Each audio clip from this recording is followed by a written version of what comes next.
15ನೇ ತಾರೀಕು ನಮ್ಮ ಜನಪ್ರಿಯ ಶಾಸಕರಾಗಿರ್ತಕ್ಕಂಥ ಸಮೃದ್ಧಿ ಮಂಜಣ್ಣನವರ ಹುಟ್ಟುಹಬ್ಬ ಆಚರಣೆ ಮಾಡಲು ಏನು ನಾವು ಎಲ್ಲ ಕಾರ್ಯಕರ್ತರಾಗ್ಬೋದು, ಅವರ ಅಭಿಮಾನಿಗಳಾಗ್ಬೋದು, ಯಾವ ತರ ಹುಟ್ಟುಹಬ್ಬ ಮಾಡೋಣ ಅಂತ ಹೇಳ್ಬಿಟ್ಟು ಮಾತಾಡೋಣ ಅಂತ ಹೇಳ್ಬಿಟ್ಟು ಇವತ್ತೇನು ಪ್ರೆಸ್ ಮೀಟ್ ಕರೆದಿದ್ವು. ಎಲ್ರಿಗೂ ನಿಮಗೂ ಹೊಂದಿಸ್ತಾ 15ನೇ ತಾರೀಕು ಪ್ರತಿಯೊಂದು ಗ್ರಾಮ ಪಂಚಾಯತ್ 30 ಗ್ರಾಮ ಪಂಚಾಯತ್ ಮತ್ತು ಟೌನ್ ಇಂದ ಅವರದೇ ಆಗಿರ್ತಕ್ಕಂಥ ಅಭಿಮಾನಿಗಳಾಗ್ಬೋದು, ನಮ್ಮ ಪಕ್ಷದ ಎಲ್ಲ ಕಾರ್ಯಕರ್ತರು, ನಾಯಕರು ಎಲ್ಲರೂ ಸೇರಿ ಇದನ್ನೇ ಆಹ್ವಾನ ಅಂತ ಹೇಳ್ಬಿಟ್ಟು ತಿಳ್ಕೊಂಡು ಬಂದು ಅವ್ರಿಗೆ ದೇವರಾಗ್ಬೋದು, ಇನ್ನು ಜನರ ಆಶೀರ್ವಾದನು ಇನ್ನು ಬೇಕು ಅಂತ ಹೇಳ್ಬಿಟ್ಟು ಎಲ್ಲ ಬಂದು ಅವ್ರಿಗೆ ಶುಭಾಶಯಗಳನ್ನು, ಹುಟ್ಟುಹಬ್ಬ ಶುಭಾಶಯಗಳನ್ನು ತಿಳಿಸ್ಬಿಟ್ಟು ಅವ್ರಿಗೆ ಆಶೀರ್ವಾದ ಮಾಡ್ಬಿಟ್ಟು ಹೋಗ್ಬೇಕು ಅಂತ ಹೇಳ್ಬಿಟ್ಟು ಕೂಡ ಈ ಸಂದರ್ಭದಲ್ಲಿ ಹೇಳ್ತಾ, ಅವ್ರದೇ ಆಗಿರ್ತಕ್ಕಂಥ ಇವತ್ತೇನು 3 ವರ್ಷ ಆಗಿದೆ ಶಾಸಕರಾಗಿ, ಸುಮಾರು ಅಭಿವೃದ್ಧಿ ಕಾರ್ಯಗಳು ಮಾಡಿದ್ದಾರೆ.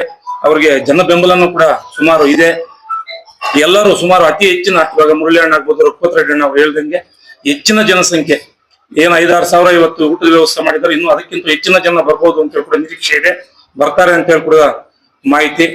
ಅದಕ್ಕೋಸ್ಕರ ದೇವರು ಎಲ್ಲರ ಅವ್ರಿಗೆ ನಮ್ಮ ಕುರುಡಮಲೆ ಗಣೇಶ ಆಗ್ಬೋದು, ಮುಳಬಾಗಿಲು ಆಂಜನೇಯ ಸ್ವಾಮಿ ಆಗ್ಬೋದು, ಸೋಮೇಶ್ವರ ಸ್ವಾಮಿ ಆಗ್ಬೋದು, ಅವರ ಕುಟುಂಬದ ಮೇಲೆ ಎಲ್ಲ ಅವ್ರಿಗೆ ಆಶೀರ್ವಾದ ಇರಬೇಕು ಅಂತ ಹೇಳ್ಬಿಟ್ಟು ಕೂಡ ಈ ಸಂದರ್ಭದಲ್ಲಿ ಹೇಳ್ತಾ, ಎಲ್ಲರೂ ಇದನ್ನೇ ಆಹ್ವಾನ ಅಂತ ತಿಳ್ಕೊಂಡು ಅವರ ಅಭಿಮಾನಿಗಳು, ಕಾರ್ಯಕರ್ತರು, ನಾಯಕರು ಬಂದು ಶುಭಾಶಯ ತಿಳಿಸ್ಬೇಕು ಅಂತ ಹೇಳ್ಬಿಟ್ಟು ಈ ಸಂದರ್ಭ ಹೇಳಕ್ ಇಷ್ಟಪಡ್ತೀನಿ.